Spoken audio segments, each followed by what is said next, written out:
بہت سارے انسان اس سسکتی ہوئی انسانیت میں اپنے مسائل کے لیے رب کو پکار رہے ہیں.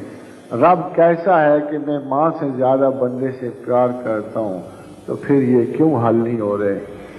ہر عمل بے روح کیوں؟ جواب تو آپ نے دے دیا کہ ہر عمل بے روح ہے. اس لیے بہت سارے لوگ جو اللہ کو پکارتے ہیں، بہت سارے لوگ اسی وقت بہت سارے اسباب کو بھی پکار رہے ہوتے ہیں.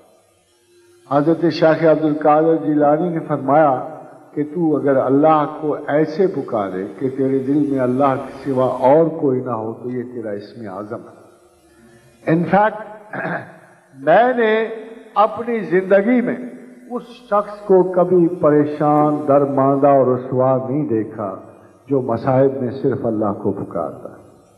اصل میں ہمارے پاس اللہ ایک ایکسکیوز کی طرح ہے، ایک ایسا ایکسکیوز کہ تمام اسباب کی خداوندگی جب کم ہو جائے، جب ہم تمام خدا دیکھ لیں، اسباب سارے دیکھ لیں اور اس کے بعد ہمارے مسائل حل نہ ہوں، تو پھر ہم اللہ کو پکارتے.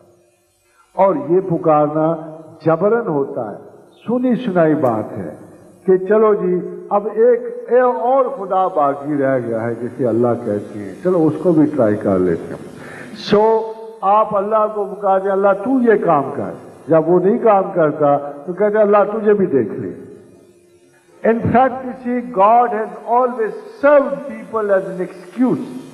God has not been taken as Almighty Allah, as one who can really solve every bit of your problem. یہ توکل میں کمی اور خدا کے اعتقاد میں کمی کے باعث ہوتا ہے، اور آپ کے اندرونی بحران کی وجہ سے ہوتا ہے.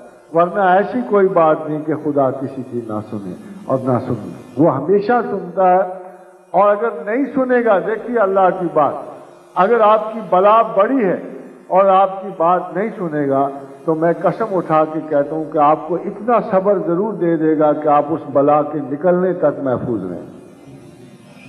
یہ ہو ہی نہیں سکتا.